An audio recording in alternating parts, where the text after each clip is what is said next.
There you go. Hi, everyone.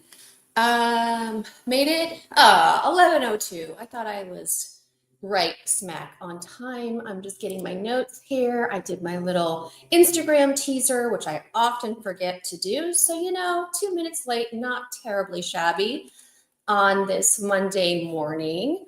I'm very excited to be with all of you today. I'm actually going to share this on my personal Facebook page because I tell you to do this and I'm going to do it myself. So if I go lupus, here we go. And it is live. And now I'm going to share this. Nope. On There we go. Can I? Oh, wait. How do I share this? There we go. I did it. See? There we go. I did it. Now we can move on with our notes for today. Hello, everyone. Welcome. Good to have you here.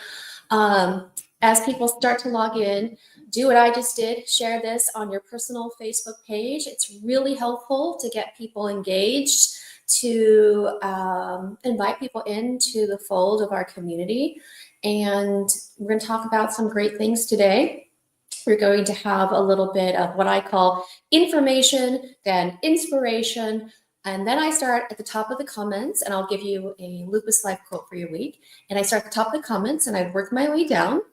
And I love it when people post where they're joining from, if they have lupus or another lupus overlap condition, or maybe they're here to support someone they know living with lupus, a friend, a family member, a coworker, a loved one, and any questions, comments, concerns you may have. Maybe you're finding us for the first time and you don't even know where to begin. You have questions about your diagnosis. You have questions about receiving a diagnosis, maybe what the new requirements are for a systemic lupus diagnosis. Maybe you have questions about your lab tests. You're wondering about alternative therapies. You're wondering about referrals. What are the latest and greatest medications out there today? We're going to talk about that. How to talk to your loved ones about your diagnosis. How to find the right words to say when someone asks you, what is lupus? How to deal with the intimate words, you don't look sick. All of those things are things that come up, not just for someone who is newly diagnosed, but for a lot of us lupus veterans that have been living it for a very long time. And this is a space that we talk about that. We talk about that. In fact, I'm going to share this in a couple more. I'm going to share this chat in our private. Here we go. Ha ha ha. Hold on. Oopsies. Let's see here. Share. In fact, I'm going to share this a couple more. It's not letting me do that. Here we go. There we go. I'm going to do in my group more. Here, perfect. Okay. Anyway, so a lot of people come here for the first time and they've got all these questions. They don't even know where to begin. And if that's you today, just want to say welcome. We're so happy you're here today. It's okay if you're not okay. This is a lot. And our hope is that we can provide you as much help as you need. And we're not here to fix you. We are not here to fix you. We are here to provide a place for you to be heard and to be seen and your experience validated, because we understand navigating this illness can be one of the most isolating, invalidating, infuriating experiences of your life. Because so few people not only understand chronic illness, but understand the nuances and complexities of systemic lupus, a disease that impacts and literally can impact every single part of your body where there's connective tissue, can cause inflammation in every part of your body where inflammation can live. It can live there. So we understand that this is so complex. This is so multifaceted. This is so unnerving to people in the medical institutions and industry and to our circles of family and friends and beyond, coworkers, that often it feels there is no one that you can talk to about this. There is no one that feels safe. And I can't say that I still don't feel like that after 33 years of living with systemic lupus and dealing with not only the illness, the physical manifestations, but the actual emotional and traumas I've experienced by negligent doctors. I can't say I don't question that still. Am I safe here in this room with this doctor, in this support group, with this person, with this group, in this therapy? I still question that, because guess what? When you have had the monster of lupus, and I'm not saying it's a monster all the time, but sometimes the monster of a traumatic event, that's a better way to put it, show up at your door over and over and over again, your body learns to be aware and to stop and to question and to get into fight mode or flight mode or fawn mode or freeze mode. So you, when that doorbell rings, you're not expecting Mr. Rogers there. You're expecting the monster there. Your body has learned to anticipate danger. And I just want to say all this full circle. I hope when you show up here, you know, we do our absolute best. We are not perfect. We don't have a ton of resources and money and all the fancy bells and whistles that many organizations do. But what we try with all of our might to do is to provide safety, a safe space where you can finally exhale for the first time in maybe a very long time and go, huh, I don't have to have my guard up. I don't have to worry that they don't have my back, that they don't get it, that they are questioning me, that they are judging me, that they want something from me. They're trying to sell me something, aren't they? A book, a smoothie, a this, a that. No, nothing here. Nothing here. I'm not saying books are bad, but you know what I'm saying, right? Nothing here except to provide a safe space where you can be seen, you can be heard, not fixed, and provide resources and support to listen and to receive, to give, to hear. Okay? All right. Woo. Sorry, I went off script there, off my notes. So I wanted to say that today is January 27th. How did that happen? How did that happen? It's January 27th. I mean, come on. Hi, Robin. Hi, I see you. Make sure you share this, please. Hi, Naomi. Good to see you. And Naomi, I don't know if you heard, I just went on a major tangent, so you can rewind that and you hear my little tangent at the beginning of this. I can't believe it's January 27th. I feel like I still have remnants of Christmas hiding in glitter and like pine needles hiding in the corners of my house. And somehow there are bathing suits at Target on display right now. I mean, what is happening? What is happening? It's all happening, all moving very too fast. I feel like January is one of those months where it, on one hand, moves so fast. And then on the other hand, it feels like is it always going to be January? What is this month about? Just the unending barrage of information and stuff right now. Oh, okay, I don't know. So it's one of those weird months, right? But I will say that today is a special day. January 27th happens to be National Puzzle Day. Yes, it's the 900th day of January. That is correct, Robin. Today's National Puzzle Day. Yes.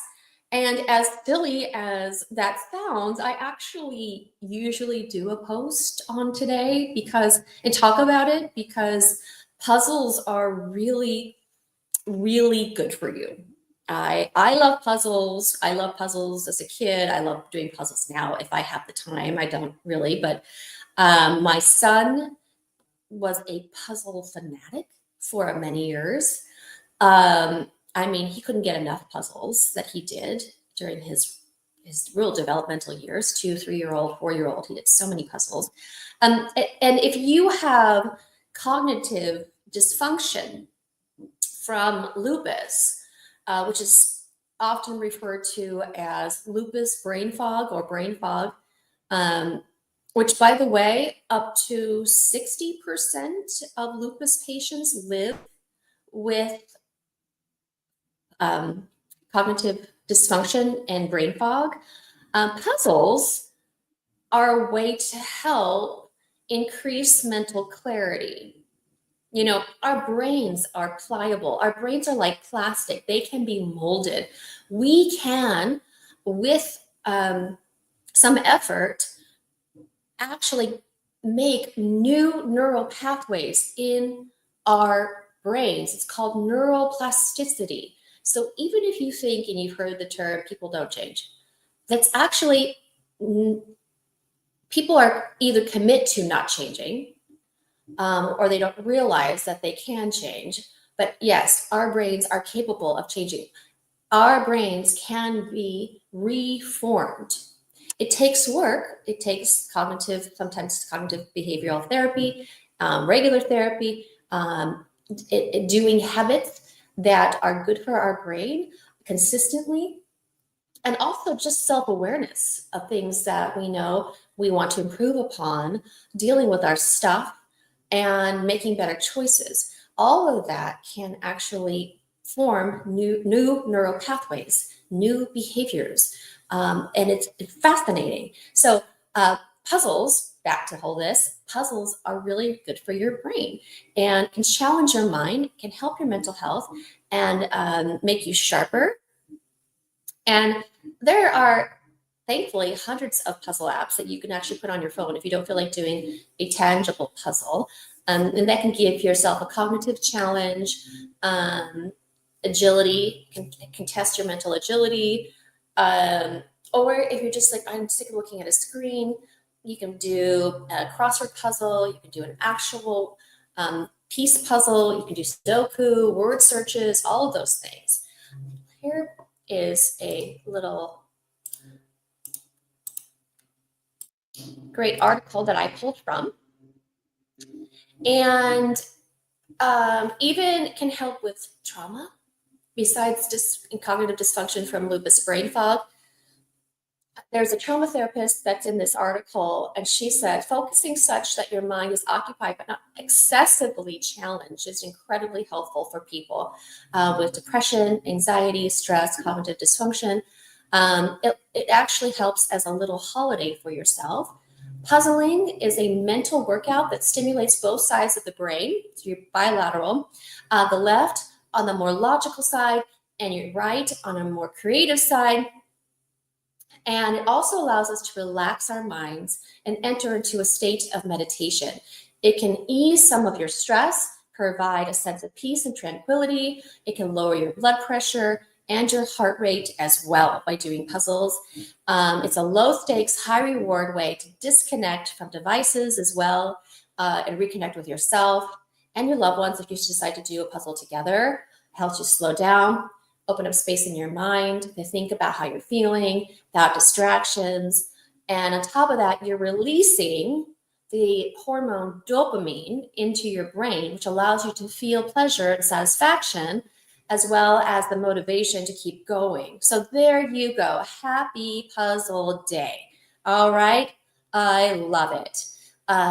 Very good for that neuroplasticity and memory. And they say too, it helps to reduce the effects and even the onset of certain dementia and Alzheimer's. It can help with that as well. Not to say it completely sidesteps that, but there has been studies that have proven if you do that consistently, your brain will stay very agile and you won't have the atrophy. And the atrophy in your frontal lobe and other parts of the brain are kind of the telltale signs of dementia and Alzheimer's. So there you go. So let me introduce myself if you are joining for the first time, or maybe it's been a while. Hello, my name is Kelly, and I am the creator and executive director of this Portland-based nonprofit, More Than Lupus. And I'm so happy you're here. Guys, we've been doing these chats for, I don't know, Robin, how long has it been? Like 8 years? But I've been doing these Facebook Lives since Molly's Fun Days with her nonprofit. And then the spinoff. So it's been, I want to say, at least 10 years of doing this. This is one of the many resources that More Than Lupus provides. We do a Facebook Live, hour-long chat every Monday. Then we have our monthly, so that's sometimes about 4 a month. Every Monday, and then we do the third Saturday of the month.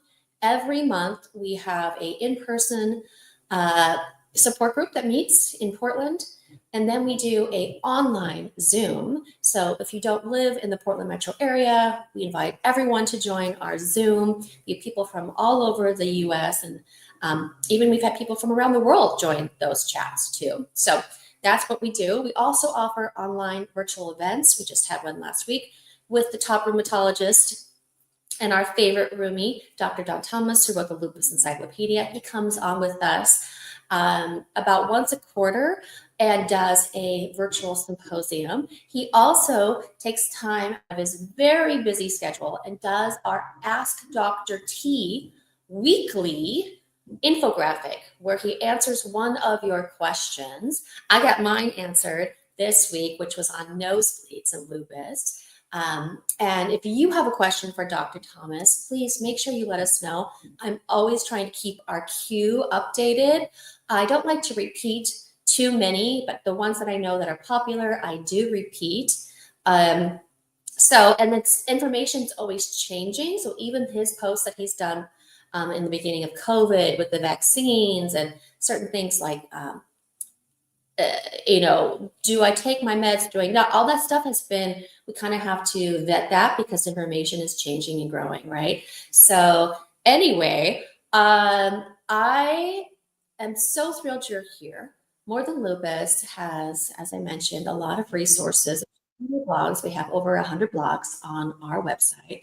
And we aim to be a community collective, an inclusive community designed by lupus patients to connect and to grow. And as I said earlier, to listen and inspire you, hopefully, throughout the peaks and the valleys of your unique, one-of-a-kind lupus journey. I take one moment in the beginning of every chat to remind you and to remind myself that we are more than a sum of everything that is wrong with us, if that's how we look at our lupus. I've grown from that. But I like to remind myself that I am Kelly. I love florals. I love music. I love dance. I love design. I love spending time with my son and my husband. And I love our town here that we moved to a year ago. I love a good book. I love a good podcast. I love a good conversation. I love connecting with people one-on-one.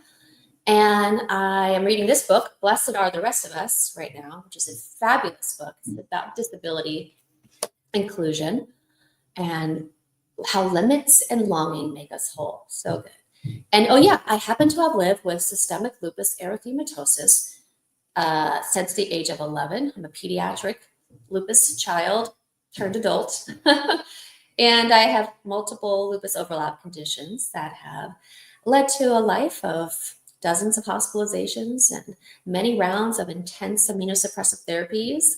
I am currently highly medicated. And yeah, it's had many twists and turns, yeah? And I'm your facilitator for today's Facebook Live support chat. hang time, community gathering, collective, whatever you'd like to call it. And before I go any further into today's subject, I want to give you a brief disclaimer. Oh, thank you. You like these nails? These are press on. These guys, my hands are such a mess. They are so puffy. I had to pry my ring off because it was cutting my circulation off. And I've got lumps and bumps on all my nodules. Anyways, I don't know what I'm going to do. And my nose is out of control. All this to say, I don't do my nails anymore. I do not put my hands in those little UV thingies because it just makes things not great. So I, photosensitivity, we got to think about that. So I do press-on nails and I love them. They're fun, right? Thank you, Robin, for noticing. Disclaimer. The More Than Lupus Facebook Lupus Live support chats are aimed to be a positive and open space where we can both give and receive support and encouragement from others. I am not a doctor. We're not saying that we can give medical advice here or diagnose the symptoms that you may be having. All that we can do at More Than Lupus is provide you with information and resources that hopefully you can, in turn, take back to your doctors and have an open and honest conversation about what is the best course of action for you in your unique lupus journey. Additionally, this group is intended for those living with lupus or lupus overlap illness. If you are here and you don't have lupus or lupus overlap illness, it's also intended to provide support and encouragement to those who know someone living with lupus or a lupus overlap condition. Please, if you do not fall into these two categories, this is not the right chat for you. Keep all comments positive and any inappropriate material will be deleted. Even if you are here for the right reasons, sometimes lupus can be a real pill and it can be really hard. And dealing with not just your doctors, but also the people in your circles, family members and coworkers and extended communities. And sometimes you just need to let off some steam. I appreciate that. And I've been there before, especially when my steroids dose has been high. The whole world, I just want to tell it to the world how done I am with everything. And I'm okay with that if you send that in a private message. But here we just need to be careful that we are the people that make someone's day, not break someone's day. So even if you are here for the right reasons, but we just can't tolerate negative personal attacks or any sort of really strong negativity. That's not productive. That's not productive, okay? I encourage you to be real, but we got to stay in the lane of productivity and respect, okay? That's it. Also, at the beginning of this chat, I shared this on our group. It's called More of More. It's a private Facebook group that is just more memes, more articles, more fun things that people like to post and connect with in a more intimate setting. So we call it More Than Lupus. If you're interested, just in the search box at the top of Facebook, write More of More, and it will pop up and you have to answer a few questions, simple questions, and then you can see. So I posted this here and I shared it on my personal Facebook page as well. And I want to remind everyone to share. The more you care, the more you share, the more other people are aware of More Than Lupus and the services and support that we provide. So before we get to our topic today, I want to give you some updates. I wanted to let you know that our special virtual event that we had with Dr. Thomas on Friday, who wrote the Lupus Encyclopedia, now in its second edition.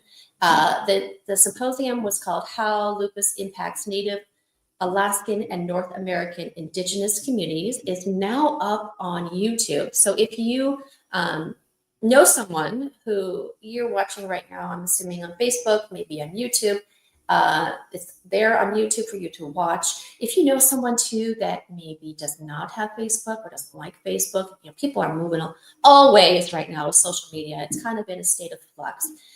There is a link to the YouTube video, and you can share that now. And I'm very thrilled that he not only delved into Alaskan Native and North American Indigenous, he took us around the world to Indigenous communities, and he spotlighted the often overlooked however, disproportionately impacted Indigenous communities and their social determinants to health, their health biases, and barriers, and care, and more. And, you know, as someone who is of Indigenous heritage and also Latino, Latinos carry about 18% of Native American ancestry, usually in their blood. And so, and then Native Americans also are closely related to East Asian peoples. So if you think, oh, well, I'm not Native American, or I don't think I'm North American Indigenous or Alaska Native, this doesn't impact me. Many of these overlapping ancestries do. And because we are situated right now, I'm not going anywhere. We are situated in Portland in the Pacific Northwest. The Pacific Northwest, especially Oregon, we have a larger population of Alaskan Natives here. So this is something we don't really talk about. And it was actually Dr. Thomas who brought this up around a year ago with me, and just kind of a real quick comment that stuck with me. And so I just kept thinking about it, and it's personal to me because I'm North American Indigenous. And though I wasn't raised on a reservation and I don't carry a lot of information about my heritage outside of my ancestry DNA results, I do feel a calling to continue this work past this one starting off point with this symposium. So check it out. It's on YouTube. Also, put it on your calendar, February 15th. That is our special Valentine's Day in-person and virtual Sweetheart Support Group.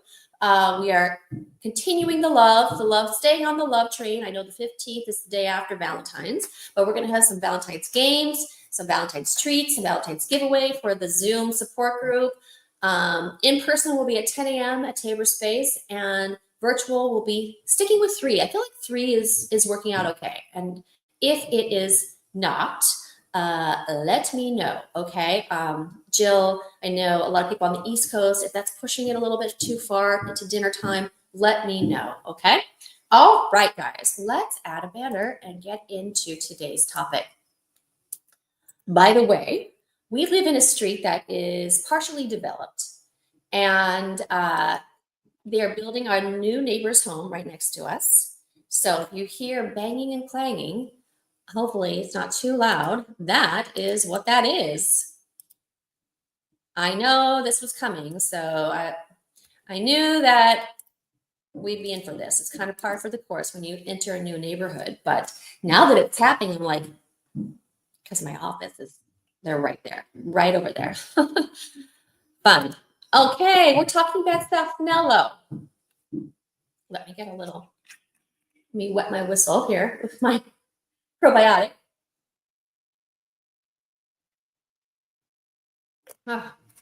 Yep. Okay. We are talking about Saphnelo, or anifrolumab, if you want to get fancy.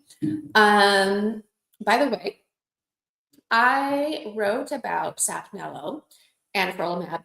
It was included, actually, in one of my first blogs I ever wrote for More Than Lupus, way back, many centuries ago, in 2018.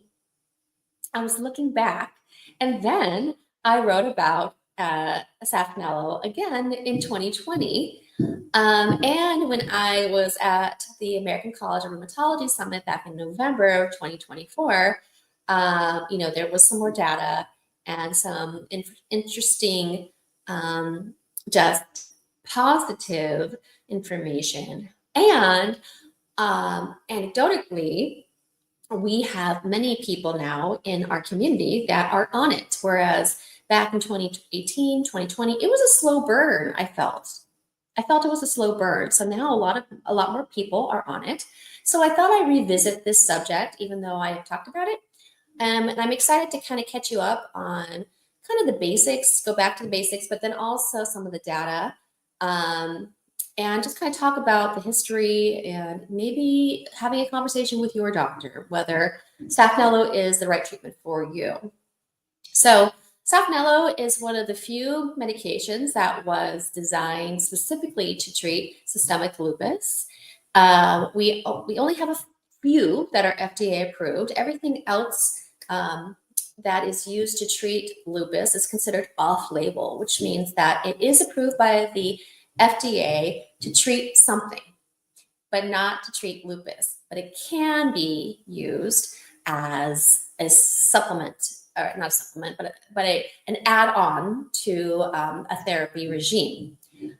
Things such as methotrexate or azathioprine or Cellcept, or sorry, I'm kind of going back between generic and brand names here, but those medications are used quite frequently to treat systemic lupus and erythematosus, but they're not specifically approved by the FDA to treat it. They're approved to treat rheumatoid arthritis or cancer or organ rejection therapy. So those medications are considered off-label. Right now, we have the first FDA-approved medication ever to treat systemic lupus was aspirin. So aspirin is actually on the list. Yes, fancy. We're so fancy, aren't we? Yes. So aspirin. And then we have HCQ, hydroxychloroquine, or Plaquenil, the brand name Plaquenil. Okay.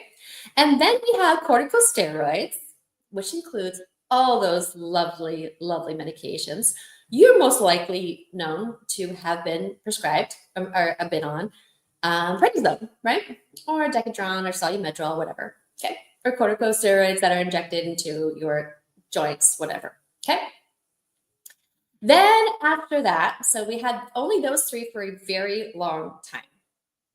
And it seems silly, those three seem so basic, right? But actually, those three back in the 1950s, people died. People died within 2 years of diagnosis. There was an 80% death rate, mortality rate back in the 40s and 30s before they came out with this combination of being able to prevent probably blood clots because of APS, which they would discover later, and also strokes, and also the level of disease activity that was controlled with steroids and hydroxychloroquine, which we consider the lupus life insurance policy. Those together, those were a game changer. So we are very grateful for those, as simple as they may be. Then it wasn't until the early, mid 2000s that Benlysta came along. And Benlysta, it was like 2011, I believe.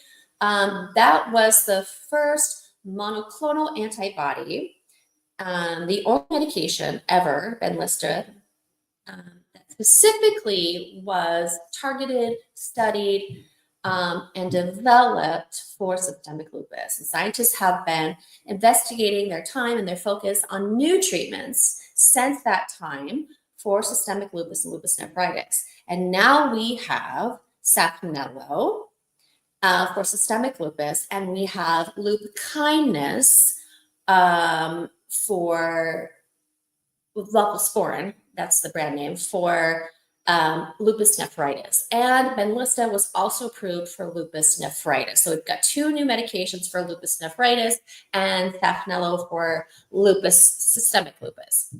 So I'm going to kind of break down the immune system a little bit to the best of my ability, but I'm not a doctor and I'm not a scientist. I am a researcher by proxy. So give me a break.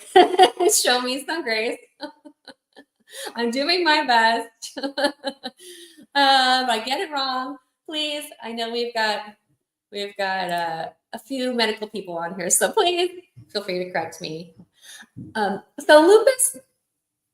Let's go back to the beginning. Lupus is defined as a chronic inflammatory disorder where your body's own immune system, which is your natural defense system, produces these cells. They're called antibodies or autoantibodies that actually attack your healthy tissues by mistake. And when that happens, it causes inflammation. And that inflammation can result in tissue damage that, if not treated appropriately, may result in organ failure and even death. And through that inflammation, that is where the pain and the fatigue and all these symptoms kind of arise. All of that stuff comes from the inflammation. Now, the immune system is really complicated, and we've got many moving parts. All these different parts are doing different things. And one of the things that the immune system does is it communicates between cells.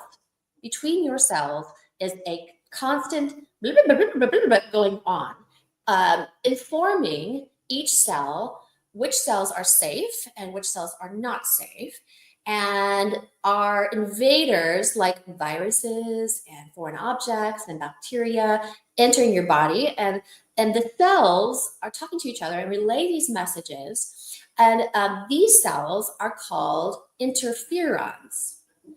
I know, we've talked a little bit about this before. I'm trying to get too into the weeds, but it's important for you to understand how this medicine works, okay?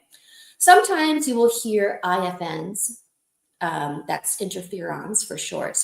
When you maybe listen to something that's posted about lupus or medications or how the immune system works, you might hear IFNs. That stands for interferons. And there are all different types of interferons or IFNs, and they fall under this kind of umbrella category that doctors and scientists and immunologists call cytokines. Cytokines. Where have I heard that word before? Oh, yeah. COVID. Yeah. Okay. We'll get there. Cytokines are a variety of proteins that are secreted by your natural defense system, your immune system. And they have an impact on other cells. And interferons are just one type of cytokines. So cytokines, interferons is one type, kind of under that umbrella, all right? They are not only what kind of trigger your immune system to work, they are actually one of your first line of defense against infections. Yeah. So they are regulators. And if you're wondering, and I said, oh, where did I hear that word cytokine before?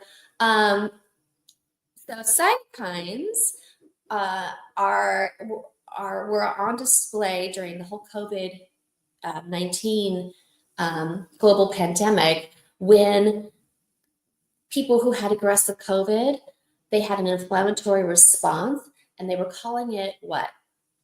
When they had pneumonia, and it went into this terrible, terrible shutdown of their body. That was a cytokine storm. A cytokine storm. And that was associated with aggressive COVID-19. Now, there wasn't an exact answer as to why that happened with COVID cases. However, a lot of people who had comorbidities, which means that they had multiple things wrong with them, and low vitamin D levels, type 2 diabetes, maybe they already had a heart issue, maybe they already had an immune issue, maybe they're immunosuppressed, and then they got COVID, aggressive COVID, before we had any treatments for it. Their body went into attack mode, and it couldn't stop, and it was flurry, and that was the cytokine storm. And then it caused severe respiratory distress, and many people died who did not get any sort of treatment or vaccine because of pneumonia. Everything shut down. And sometimes too, people have different, like I said, autoimmune illnesses, even like type 1, even like thyroid disease. All these things can work against your body because your body already is known to attack itself, right? Okay. So, and that led to severe respiratory distress, blah, blah, blah. So back to lupus. It has been discovered thanks to so much investment through the Lupus Research Program, through the Department of Defense, through the Lupus Research Alliance, through the National Institute of Health, and through more research through organizations like the Lupus Foundation of America, that some forms of excessive interferons, and now we're going to get into the nitty-gritty, a particular one called type 1 interferon. This type 1 interferon cytokine signature is found in 80% of adults with lupus, and up to 90% of children with lupus have an excessive type of this type of messenger cell. Okay? So just like how, unfortunately, that cytokine storm in COVID that caused a flurry of inflammation in the lungs, these proteins in lupus patients that are abundant can cause an inflammatory process in lupus, and it can vary in severity from patient to patient, but it can cause inflammation in all different parts of the body. Okay? So now you know. Now you know about interferon 1 and cytokines and how it impacts the immune system a little bit, just a little morsel there. Okay? So the good news is that back in 2021, the FDA approved anifrolumab, aka Saphnelo, which is the brand name. Sounds like a candy bar. Yes, we know. As a treatment for adults with moderate to severe systemic lupus who are receiving standard therapy like hydroxychloroquine and corticosteroids. And it is now the only therapy for lupus to receive approval by the FDA, as I mentioned, since 2021. It was Benlysta in 2021, and then approved later Benlysta for lupus nephritis, and then in January 2021, lupkynis, which is voclosporin, approved for lupus nephritis, and now Saphnelo and anifrolumab. Now, Saphnelo was developed by a pharmaceutical company called AstraZeneca. You probably see their commercials for this and that, yes. And good news about this medication, yes, it is an infusion, okay? So is Benlysta. Benlysta, same, you can do an infusion once a month, or you can do a weekly subcutaneous injection at home with Benlysta. Benlysta is about a 2-hour process to get in, get your blood pressure taken, get the IV in, hydrate, do whatever you need to do, pre-meds, and then the infusion. Usually you can get the infusion down to about an hour and a half, but by the time you're out of there, it's about 2 hours. Some people slow their drip, so it can be about 2.5 hours.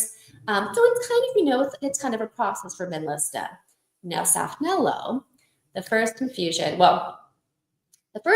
they watch you for a little longer, and they want to make sure everything is okay. So you'll probably be there for a couple hours. But normal infusion, when you know you're just going in, the actual drip time is about 30 minutes. 30 minutes. So that's not bad, right? That's quick. That's kind of like, I think Stelara is pretty short too, right? Anyway, and this infusion is the first therapy that specifically targets those overactive interferons that cause increased disease activity. Because you got to remember, Benlysta works differently than Saphnelo. I'll talk a little bit more about that. Benlysta goes after those overactive B cells, which is another subset of white blood cells, which is a different part of the immune system.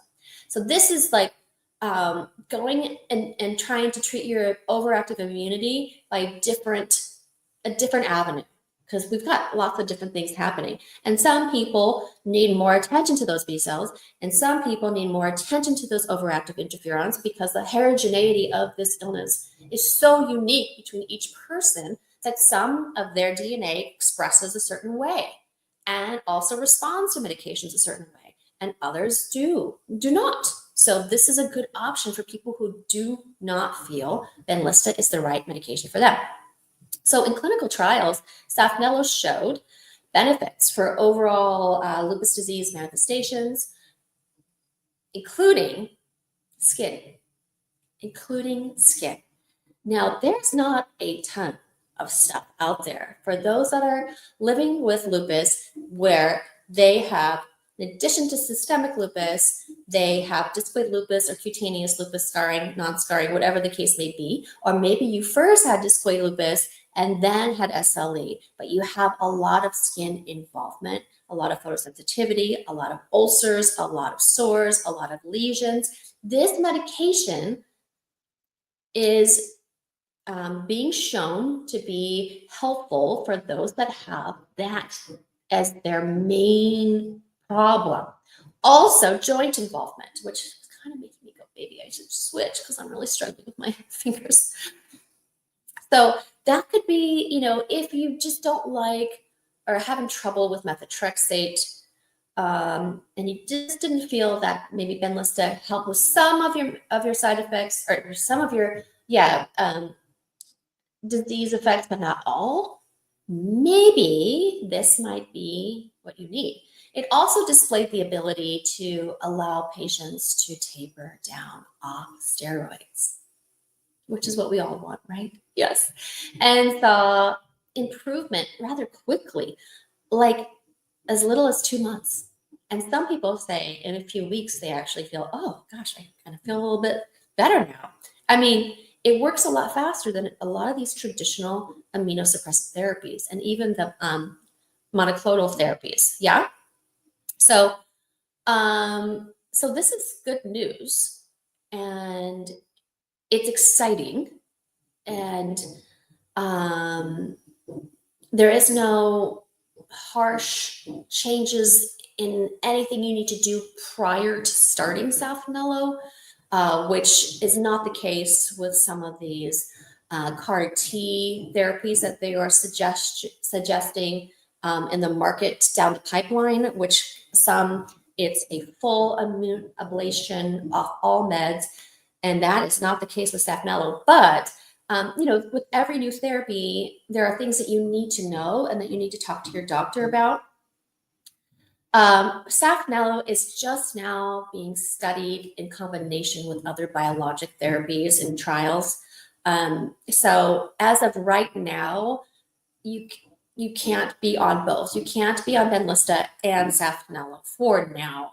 I have a feeling because they work independently on the immune system, this is something that might change. Also, they're just starting to see if Saphnelo is safe for children with systemic lupus.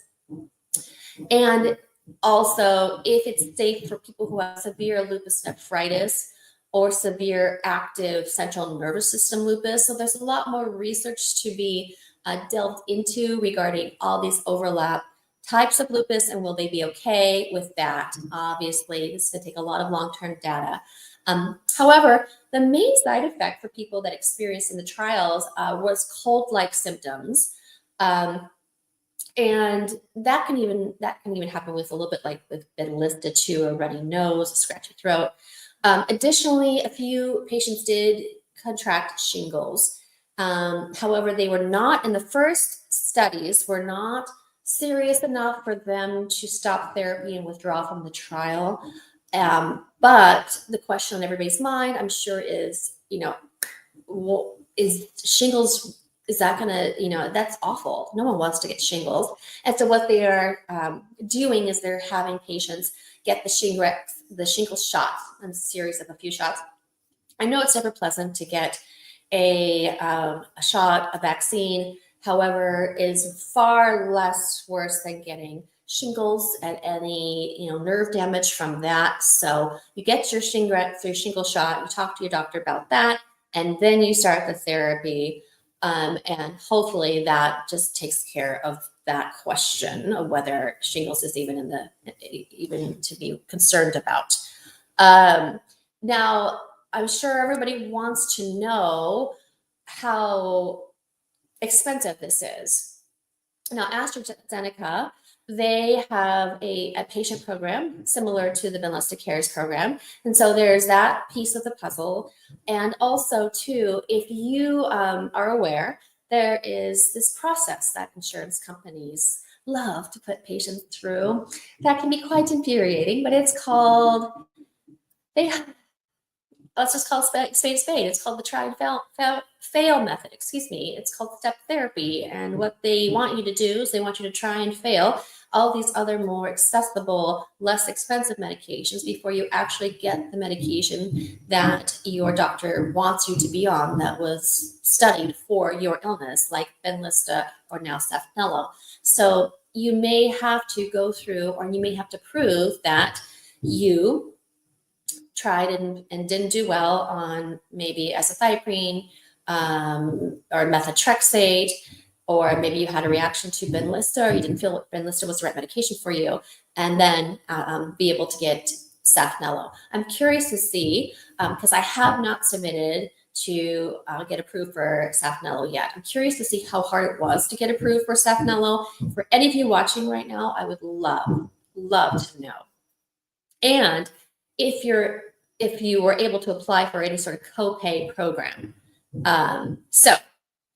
Like I said, AstraZeneca does have a copay assistance program. I will just pop that here so you can check it out. And for any more information about Saphnelo, I am going to put an info link here in the chat box. Now it's 11, holy cow, it's 11:52. Okay, so regarding some of the new stuff that's come out, I had the privilege of being at the ACR in November, and the year before that as well. So I just wanted to share a few comments from people around the world talking about Saphnelo. Here's one from the chair of rheumatology and director of the Amsterdam Rheumatology Immunology Center in Amsterdam. And this Ronald Vollenhoven said, despite advances in therapies for systemic lupus erythematosus, few patients experience remission, and their disease activity is often not adequately controlled by standard therapy. With anifrolumab, Saphnelo, we now have a strong body of evidence that shows sustained remission can be achieved, representing a real step forward for systemic lupus treatment. So this is coming from across the pond, but that's really great. And here's Sharon Barr, who is the Executive Vice President of Biopharmaceuticals for AstraZeneca. And she says, the data add to our understanding of Saphnelo's compelling clinical profile in reducing disease activity across organ systems while lowering the use of oral corticosteroids, achieving a higher standard of disease control with sustained long-term remission. With Saphnelo, and across our portfolio in immunology, we remain focused on our ambition to challenge current treatment expectations and help establish remission as an achievable treatment goal for as many patients as possible. Right? And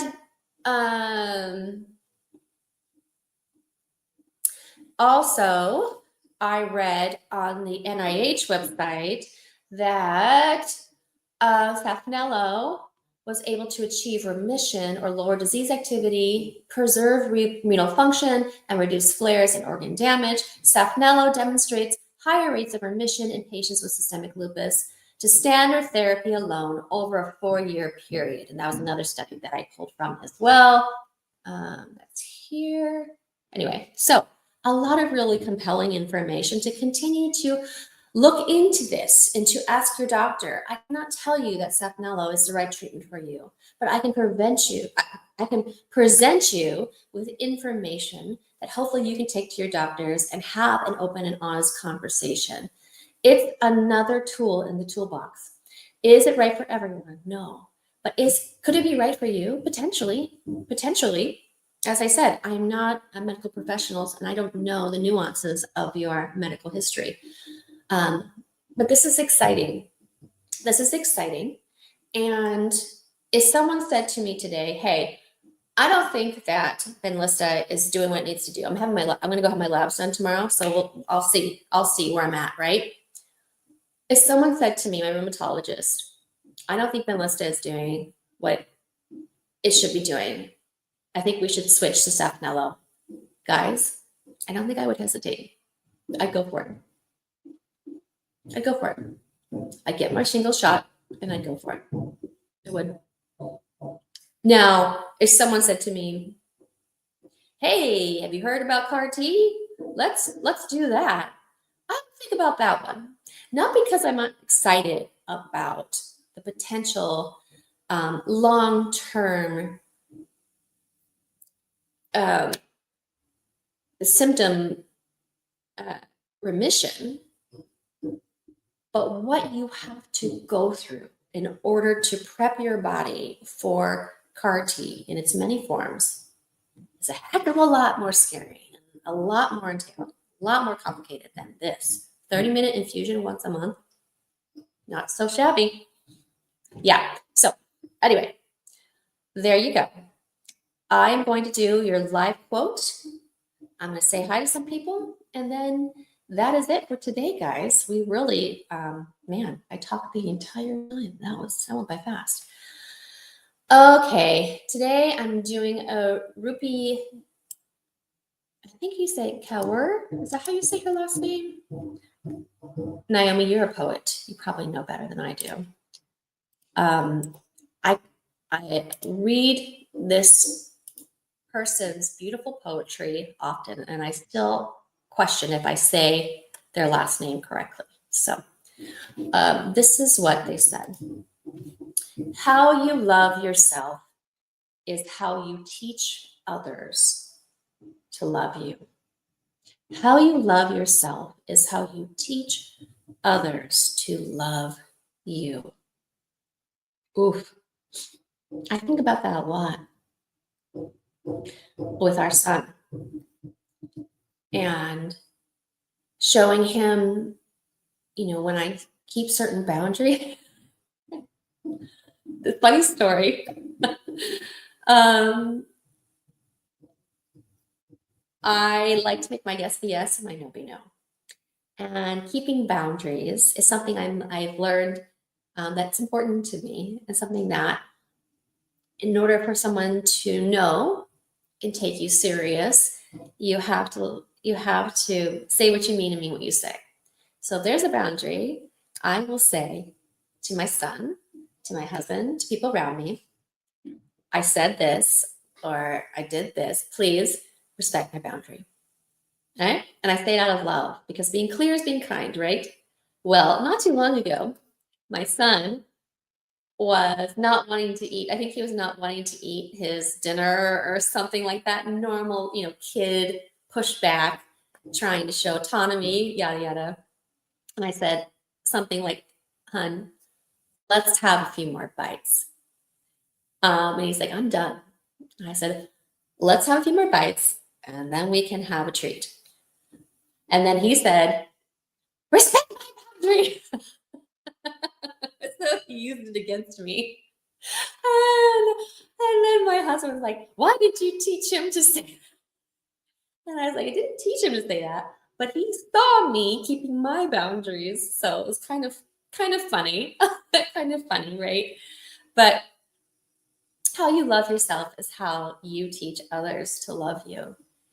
And I think we all have love languages, things that are important to us. And we show up for others and we do things for others often because we want to feel the love maybe we didn't feel. Or we want to feel seen. Or we want to feel appreciated. And when we want our son to understand his worth is not in achievements, but it's innate.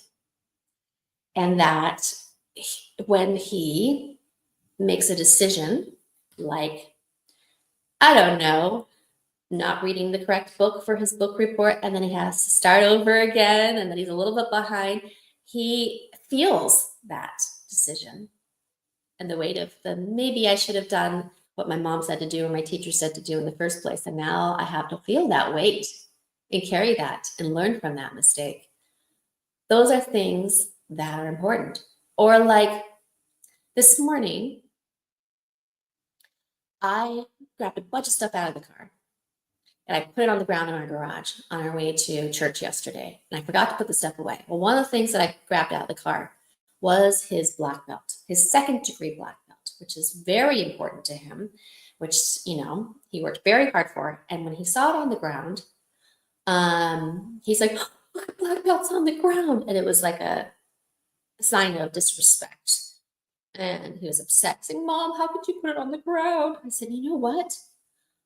I should not have put that on the ground. And I am sorry.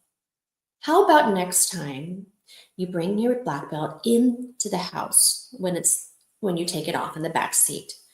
You know how much that black belt means to you. And I know you want to take the best care of it that you can. So how about you bring it in next time? And that way mommy doesn't have to bring it in. I said mom. He doesn't call me mommy anymore. What am I thinking? Anyway, but I said I was sorry. And then I reminded him that it's his responsibility to take care of that black belt. So that is showing him that I'm not perfect, but neither is he. And we're in this together and we're doing the best job we can. So I want to end with that. We're not perfect. We're doing the best that we can. And when we know better, we do better. And how you love yourself today is how you teach others to love you. So love your dang self, okay? Be kind, be gentle. Love you so much. I hope this information was good. And don't forget to share this if you haven't today, because it's some great information for people who may be considering some new lupus treatments down the road or are right there and just want to know information. All right. A lot of people are on Saphnelo now. A lot of people. It is becoming one. It's getting into the fold. It really is. So hope you have a great day, and I'll talk to you soon. Take care, guys. Bye-bye.